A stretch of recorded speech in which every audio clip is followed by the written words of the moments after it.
સુરત કતારગામ વિસ્તારમાંથી એક અત્યંત હૃદય કંપાવતી ઘટના સામે આવી છે। ગઈકાલે તારીખ 25 મેના રાત્રિના લગભગ 1 વાગ્યે અવધૂતનગર સોસાયટી સીતારામ ફ્લોર મિલની સામે ભક્તિનગર તરફ જતા રોડ ઉપર જાહેરમાં પ્લાસ્ટિકની ફાટેલી થેલીમાં એકાદ દિવસનું તાજું જન્મેલું નવજાત શિશુ મૃત હાલતમાં મળી આવ્યું હતું। શિશુને બિનવારસી રીતે ત્યજી દેવામાં આવ્યું હોવાની માહિતી મળતા જ પોલીસે કાર્યવાહી હાથ ધરી હતી। માહિતી મળતા જ પોલીસ ટીમ તાત્કાલિક ઘટના સ્થળે પહોંચી ગઈ હતી। તપાસ અંતર્ગત અજાણી સ્ત્રી કે પુરુષ વિરુદ્ધ ગુનો દાખલ કરવામાં આવ્યો। પોલીસ ઇન્સ્પેક્ટર શ્રી રાતડા અને શ્રી રાઠવાની દેખરેખ હેઠળ સર્વેલન્સ સ્ટાફના PSI VT Dodiya, PSI H Ninama અને અન્ય સ્ટાફની અલગ અલગ ટીમો બનાવવામાં આવી।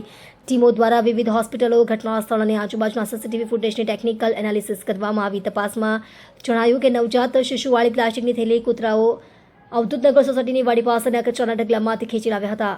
આના આધારે આગળના ફૂટેજ ચેક કરતા એક અજાણી મહિલા હાથમાં પ્લાસ્ટિકની થેલી સાથે શાંતિનગર સોસાયટીમાંથી અવધૂતનગર સોસાયટીની વાડી તરફ આવતી જોવા મળી હતી। સર્વેલન્સ સ્ટાફ હેડ કોન્સ્ટેબલ ઘનશ્યામભાઈ ગેમભાઈ, હેડ કોન્સ્ટેબલ કિંજલકુમાર હરિભાઈ અને પોલીસ કોન્સ્ટેબલ જિગ્નેશકુમાર જયસંગભાઈએ મહિલાની ઓળખ કરી હ્યુમન સોર્સિસ પરથી માહિતી મેળવી આરોપી મહિલાને શાંતિનગર સોસાયટીમાંથી ઝડપી પાડી ગુનો ડિટેક્ટ કર્યો હતો।